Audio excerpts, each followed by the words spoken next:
answers. The format's going to be exactly the same as our previous answer hours. I am going to be recording this, and if you have questions, I would just recommend using the chat so that we can track those as we're going through the deck.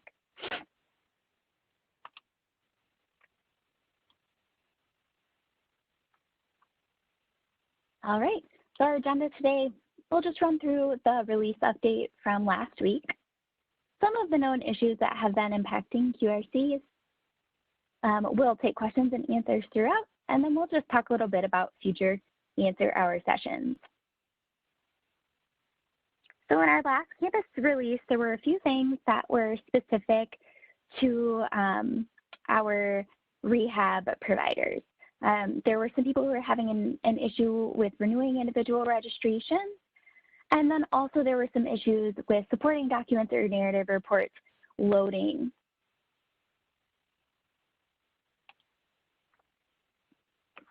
Some of the known issues that we know are specifically impacting rehab providers and some of our users in general, there's been a little bit of confusion with the submit button in Campus. So just to kind of cover that, when you click submit, think file. If you click submit, that means that a copy is going to go to the department. Now, when you are choosing from your document or your document list or your filing list, you would select submit, and next, that's going to take you to the form. On the bottom of the form details page, when you click submit, that is when it is actually going to be submitted to the department.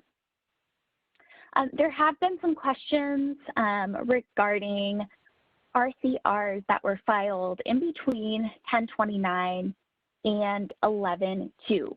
So we had put out some information that our fax machines and mail was no longer accepted after that date. In those instances, if you submitted an RCR, we would recommend going ahead and filling out that RCR in Campus. It should not be a ton of cases, but just wanted to kind of get that information out there. There also has just been some questions about filing of R2s when no claim is found. Our R2 form does pull a significant amount of information from our claim details page. So what we try to do is once we get those claims linked up, that's when you should be able to file those R2s. You should be able to file an RCR without a claim match. We do have some people that are still experiencing some intermittent document upload failures. So if you do see an issue with that, what we ask is that you just go ahead and send the help desk a screenshot, also with the time and what you were attempting to do in the system when the upload failed. There have been just some intermittent failures on our forms and disputes. And then in some instances, the incorrect firm is displaying on cases. Now, in this instance, it's truly just a display issue. It shouldn't be pulling into the forms or anything like that. So just to kind of recap, we put all of this on our Campus Central page. This is updated with our release information weekly. It's also going to include any of the emails that are sent out via GovDelivery, including our answer hour emails. You can see here just kind of an overview of that information. It looks like we do have quite a number of questions in the chat, so I'm going to go ahead and start from the top. If I am unable to get employer information from the insurer to complete the employer data fields for the RCR, what should I do? I can't submit it. Any required information is missing. And it looks like Mike indicated that you should potentially ask the employee who their employer is for that information. Next question, is it possible to print out an R2 to obtain the client signature before the initial report is completed? And I saw that Mike commented with the initial evaluation report should be sent out at the same time as the R2. as discussed in the 2016 QRC update. I see some feedback just to change the title of the R form button to create rather than submit. And I know that that is some feedback that we do already have documented. When completing the R3, I don't see sections 20 through 23. I know that there is a reason behind that, but I might need to defer to you, Mike. I know you've explained it, but I don't quite remember the reason that we don't see that. Certainly, and that has to do with the R3. And as you may recall, a plan progress report filed in conjunction with an R3 would be due at 6 months after the R2 has been filed.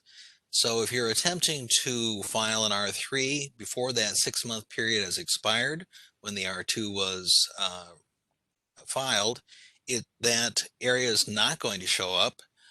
Nor if you're going to try to do that after the 6-month period, is it going to show up for you.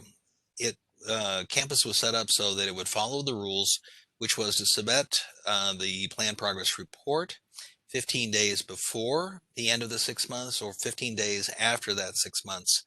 And so it's a tight window. It's something that we're looking at maybe increasing that window, but right now campus is strictly following the 5220 rules.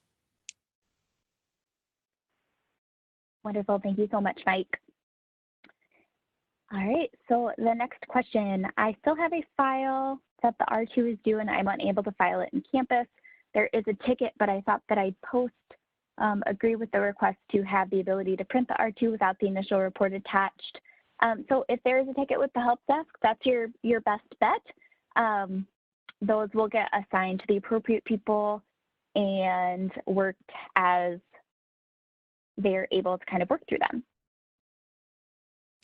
The other part, if I might interject, Angie, yeah, the reason that they're absolutely not able to create the R2 is indicative that a first report of injury has not been filed inside campus to create the claim.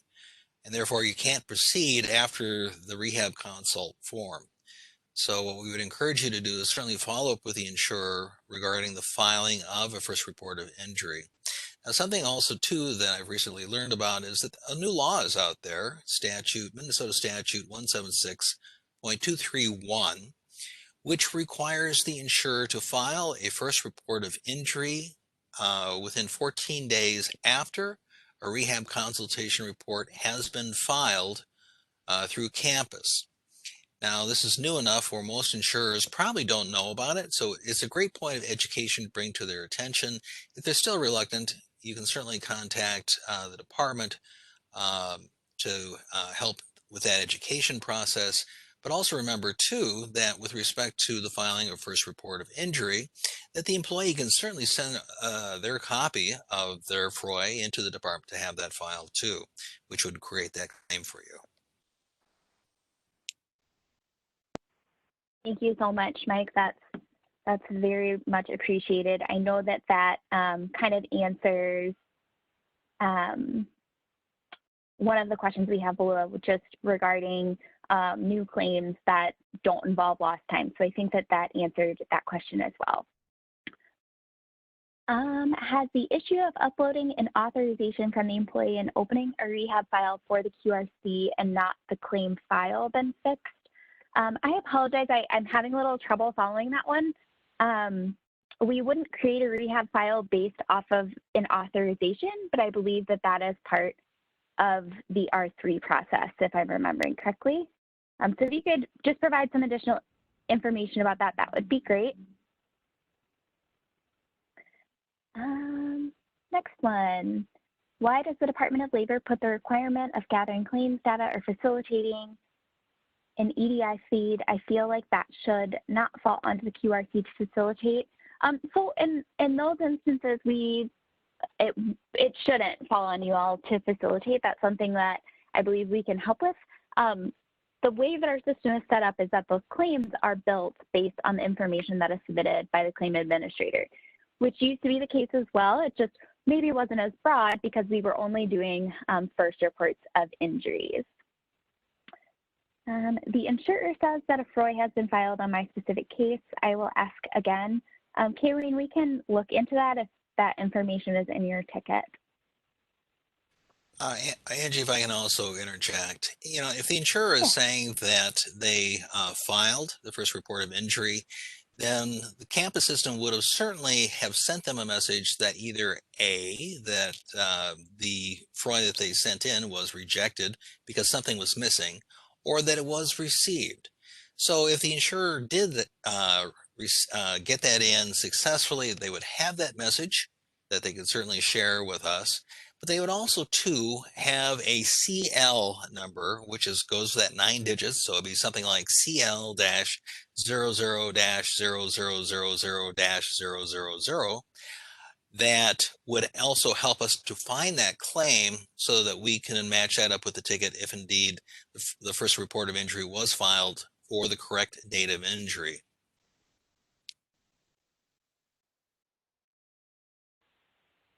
Great, thank you, Mike. The next question, when entering your rehab request to collect QRC invoices, in the screen to add a service recipient, when I tried to add an employee's attorney, there is no role listed for the attorney. How should I be adding the employee's attorney? So that is actually some feedback that we have taken already into consideration. I will kind of follow up on that one. We'll see if we can get you all just a better process. In those instances, the attorney really should be pulling through. But if for some reason they're not, it's possible that we don't have a notice of appearance on record for that attorney. That's a really good question to take away, though. I will follow up with that and see what the best process is in that instance. Last night, I attempted to file an RCR. When I hit submit, the circle went around and around, but I did not get the window that popped up saying completed like before. It just went back to the submit window. I did this 3 times, and now I'm showing 3 open files. Which files should I use for an additional paperwork, and how do I get rid of the extra ones? So, Bobby, if you could send a report. So you shouldn't be, in a normal instance, it would not be creating multiple records because obviously there should only be one rehab case for Angie, the date of if I can injury. intercede for a second, sometimes what has happened is that folks have double or triple clicked on their mouse to kind of help the process move along quicker, which has created the duplicate files. So that may be part of the reason why that showed up that way.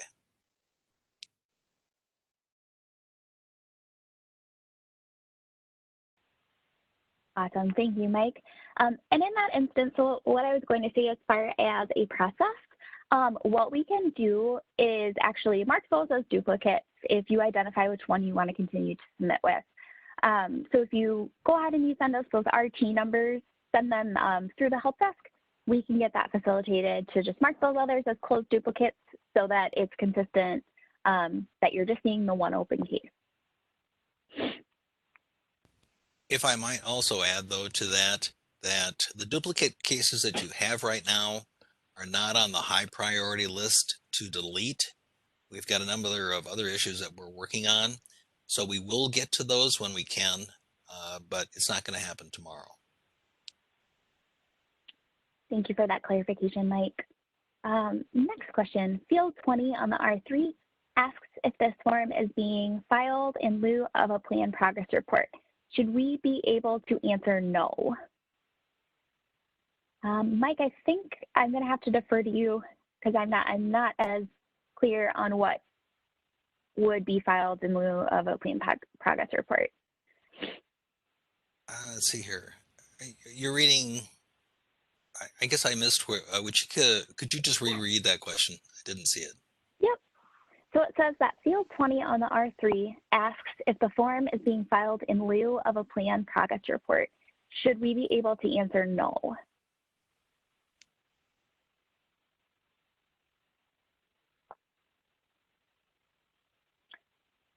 So what we may need to do with that, I can review the form itself and see if that should be an option we can we can check and see if there is just an issue with the functionality or if something is going on.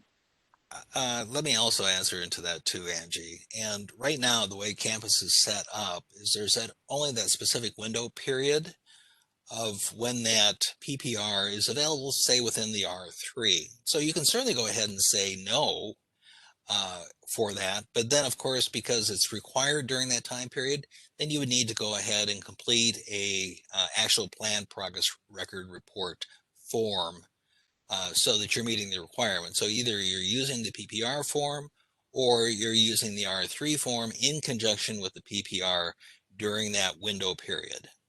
So it's one of each, but you can answer no on the R3 if you wish. Thank you, Mike. Where exactly can we find the new rule regarding FROI filing requirements so we can quote appropriately to the insurer?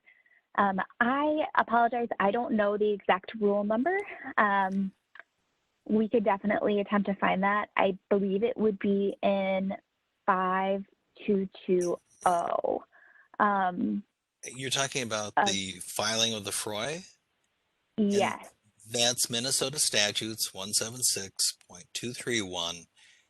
There will be a Gov delivery notice that will be going out as soon as I can get that done. It'll also be mentioned in this next campus rehab newsletter, which will have that information. So you'll be getting double information. The Gov delivery will be going out to the insurers, attorneys, and QRCs because we want everybody to know that they need to work with us to help you get your clients served. Thank you, Mike. Next question. I think this is a follow-up from earlier that the off form needed to change the QRC gives access to the claim rather than the rehab case. So that is how the system is still set up. I know that we do have something logged to possibly change that for QRCs. It's just not something we've been able to pull in quite yet. When our admin staff uploads our form information given to them by the QRC to process a new R3, the admin staff enters and submits that R form. The signature on the R form lists the admin person's name instead of the QRC's name. Is that right? That seems wrong. In addition to this, if the QRC is an intern, how is the admin person supposed to document the intern supervisor signature? So I'll answer the first part of the question, and then I'm going to kick it over to Mike for the second part of the question. So this is the correct process. Campus is going to look for the signature of the person who is submitting it. I know we did have some previous feedback asking for possibly an on behalf of field that also entered the QRC's name, but we do get the QRC's information up in the form. So it's still assigned to the correct QRC. It's just showing who the filer is. As far as the intern information, Mike, is that something that you could possibly answer? Certainly. So if a QRC is an intern, how is the admin person supposed to document the intern supervisor signature? Well, sure, and I'll actually tag on to that last piece. So there is this rule out there that's called 5220.1801 parts subpart 9E, which says the QRC is responsible for all work that is developed at their direction. So therefore, the administrative staff who is completing your R forms for you, you're responsible for that work that's done to make sure that it's correct. Therefore, it's fine that they're doing your work because you're responsible for it anyways. And we just want to know who created it, and then we can backlog it to you, the QRC, who ultimately is responsible. With respect to the QRC intern supervisor question, with the new law that came here at, I believe, December 17th, which you may have seen, QRC intern supervisors now need to develop a supervisory plan which verifies that they're responsible for all of the work that is performed by that intern. And very specifically for the R forms before they're being filed, that the supervisor is seeing that before it's filed. So it behooves the group administrative staff to go ahead, make sure that the supervisor has seen it before it's submitted to the department/filed.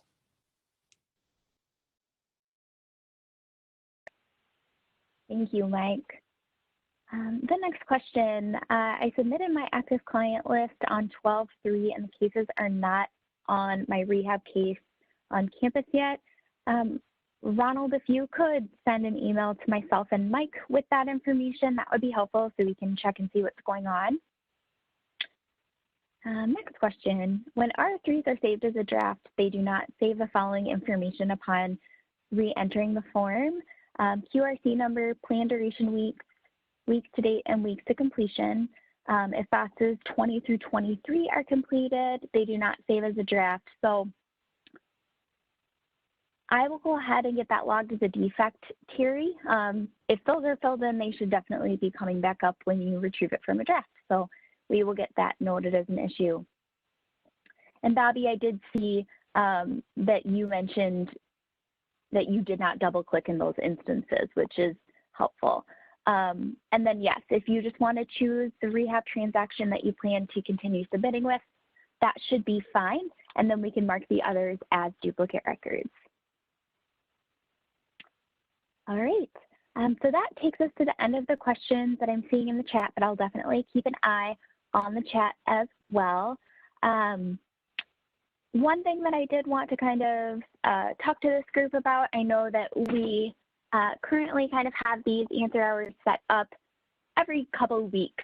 A lot of the other groups have asked if we could possibly shorten them to 30 minutes or kind of extend out the frequency. So I just kind of wanted to get a feel for this group if you think that that would be a good idea, or kind of what your thoughts are as far as the frequency and duration of these hours. And I see you just got a couple things back in the chat. So anybody, if you want to put any feedback in the chat related to the frequency or duration of these, that would be greatly appreciated. So Terry, I see your question, R2s and R3s on a couple of occasions. We've completed the form, and when we try to upload a signature documentation, we get the error, you are not authorized to access this page. So that is one of the issues that we previously discussed, just with intermittent document upload failures. So in that instance, if you can send the information to the help desk of the time that it happened, to the form you were working with, and then just your user information, so your username, that should be sufficient for us to log it. We're kind of trying to figure out exactly what is driving those failures. Hey, Angie? Yes. This is Brad. I apologize, I missed the first part of this answer hour, and thank you, Angie and Mike, for doing a great job. On some of those document upload issues, we have actually been working with multiple folks, and at this time we have seen that it is a firewall issue on their end where we have to work with or get in touch with some IT folks. So if you're doing it and you know you're on a network that has a strict firewall, or you're, in your firm has a firewall, please also kind of indicate that, because that helps us know if we're looking at a firewall security issue on those uploads, or if there's something going on with your account. That really helps us out. Thanks, Brad. Next question, when our office creates a shell RCR on campus and there is no claim set up, is there a way to link the RCR to a claim once it is set up? So in that instance, you can contact us and we can link those for you. No need to file the RCR again. We should be able to just link it based on the claim information provided. How and when does campus update changes of attorney or adjuster? So attorney changes would be updated based on the notice of appearance or the substitution. So if there's a change of attorney, they would file either a notice of appearance or a substitution, and that would update in our system. As far as changes of the adjuster, that would be updated when EDI filings are submitted. So that is a new process that we're putting in place. So the insurance company can report who the adjuster is directly on their EDI transactions, and that would link them to the files. Yeah, and can I also jump in on that attorney one? So we do know on some of the legacy cases, a notice of appearance was filed usually like for the petitioner side, they'll file the notice of appearance, and then the claim just, it got resolved, and they've never filed a substitution, or they've never, been asked to be taken off the case. And so some of those where they've, somebody filed the document in the previous system and they were never taken off the case, they do still show as being representing the parties. And if you see something like that, please let the help desk know, because we need to work with the employee and the attorney to see if we should be taking them off that case if their representation has ended. Representation can vary based on, it can be dispute related, it could be for time, but it also could mean they are representing them for a long period of time. So we have to work with those folks on that. So if you're seeing that where that this attorney is no longer representing this person, and that there's another attorney out there, and they've already filed into it, please let us know, because we do need to correct that. But there's no easy way for us to do that from a data perspective. We actually have to talk to the parties involved and manually take them off.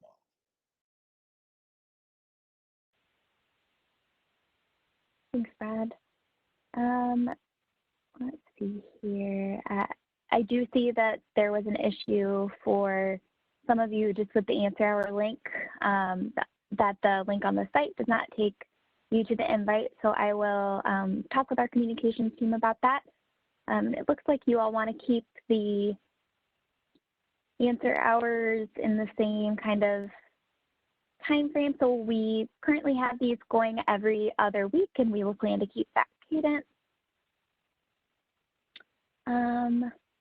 I've not been able to clear my cache based on the video or PowerPoint instructions received. Are there any suggestions? So if you are having trouble based on a video that was sent your way, it's likely because that video is specific to Chrome. I apologize, I don't, that's kind of a browser thing, so I don't have specifics on that, but it should be relatively easy if you're not using Google Chrome for some reason to just Google that process and get some additional instructions. On the motion to intervene, one of our clients shows multiple disputes listed as rehab with no identifying data such as dates of rehab requests filed. How do we determine which listing is used to file a motion against? So Terry, I think we'll have to take that away and research it. I don't know that answer right off the top of my head. Angie, they should be able to go ahead and contact the ADR unit, 651-284-5030, to find out the status of the rehab request for that particular client, which might pertain to them. And the staff there should be able to help out and or to contact Brian Mack. Thank you, Mike. So in that instance, one of the other things that I wanted to mention is I know that in some instances a dispute may display twice and it's the same number. So that's always a good thing to check to make sure that it's not just multiple instances of the same number. In that instance, anyone you click would take you to the same place, but I know that's kind of a known thing that people are sometimes seeing duplicate numbers.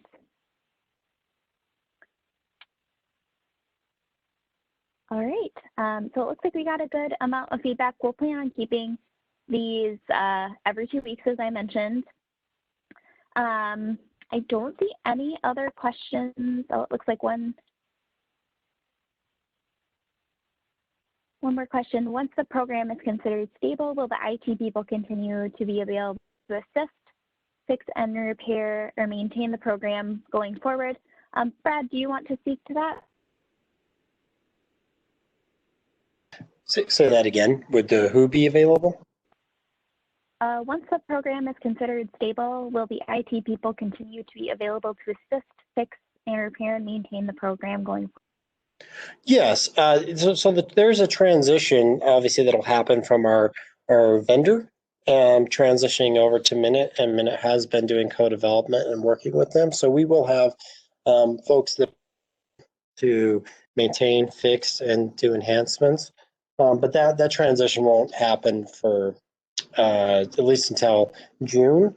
There's a excuse me. There's a contract in place where we will still have access to our IT vendor to help with the maintenance until then. But I mean, the state is fully committed to making sure that the repairs and the maintenance of the system will be taken care of, and then have the ability to start adapting if we need to add additional functionality.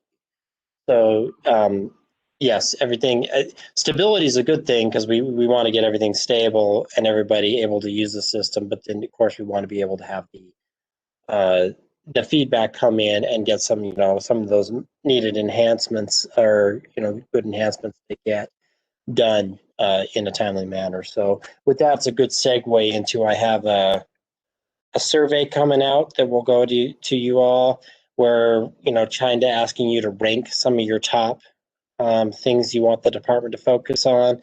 I mean, it ranges anywhere from, it's from feedback we've been given, anything from like a WID lookup to, extending the timeline for that PPR on the R3. So it's got stuff like that on it. Have you rank them and give it back to us so we can start to, muster the resources to focus on those efforts that the community wants us to focus on. So that's where we will be.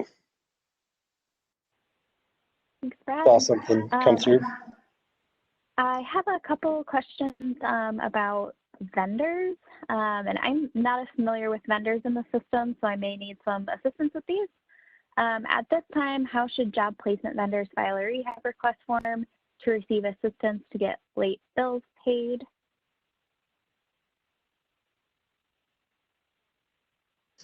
Are you familiar with that process at all? Yep. Me, I am not. I think there's there has been a little disconnect with a job placement vendor that is not part of it's their own firm that contracts with the QRC, and we need to look at that process and get that information out to the group. The the long and short is it's something that I'm aware of, and I know Mike is aware of it and has brought it up to me a few times. We're now to a point of where we're getting things stabilized and get everybody so they can file, that we're going to start to look at that and figure out what we can do to ensure that the placement vendors are able to use the system, or we're able to assist them in using the system.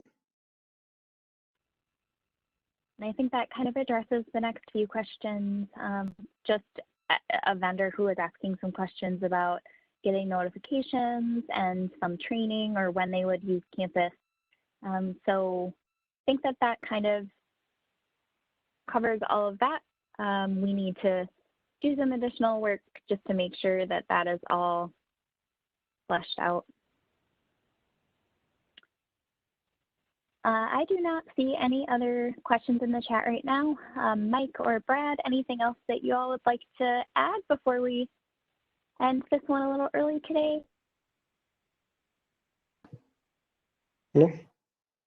Not right now. There was one last question. In the meantime, should placement vendors manually complete forms and renewals? I don't know, Brad or Mike, if you could answer that. At this time, what needs to happen is go ahead, use DLI's website in the form section, and continue to do it the old-fashioned way. Go ahead and do your registration paperwork, and what you'll do is you'll send that into the department attention of Joanne Jacobson in the CRT unit, and send your separate check to the Financial Services Unit, same address, 443 Lafayette Road North, St. Paul, 55155, so that can be processed and we can keep your registration going as it should. As Brad was noting, that we're going to be working in campus to get vendors the access that they need, which would include registration. So in the time being, we'll have to do it the old-fashioned way until we can get the rest of the system caught up.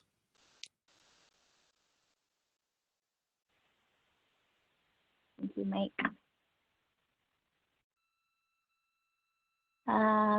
I had another question just asking if that's also true for filing for placement vendors for rehab request forms. Is that something that either of you could speak to, or is that something that we may need to defer to ADR? Can you repeat the question? Yes, the question was, is it also true for filings for placement vendors that they should manually complete those for rehab request forms? Right now what I would do is go ahead and contact ADR's hotline. Brian Mack may have a procedure there that would be able to work for you. You all have campus accounts. I just don't know if there is that access or if their ADR unit has a particular workaround that they're recommending. They would know best because that's what they do. And again, that phone number for ADR is 651-284-5030. You can certainly ask for Brian Mack and he should be able to tell you. Thanks, Mike. Is there a place to see the new rule regarding the FROI, or do we need to wait for the next newsletter and gov letter Mike mentioned? You should be able to see it on the Office of the Registrar's website, I believe. But as Mike mentioned, we will be sending it out in the newsletter as well. And that's exactly right. They can certainly go to the registrar's list of Minnesota statutes, which again, 176.231. Define that, and or we'll be working on the newsletter today, which will be out probably Monday, Tuesday at the very latest, so that you'll have that information. And there was just a question asking if there's a transcript of the session. We will have the recording of this put up on the website. I know we mentioned just the addresses and phone numbers that Mike mentioned, and we'll be sure to include those in the newsletter as well. So with that, I'm going to go ahead and just end us a little bit early today. As we mentioned earlier, we really appreciate the participation with this group. We'll keep working to hopefully make the system even better for everybody. If there are any questions in the meantime, those can always be sent to our help desk. And then keep your eyes open for another session in a couple weeks. Thanks, everybody. Have a good rest of your day and a great weekend.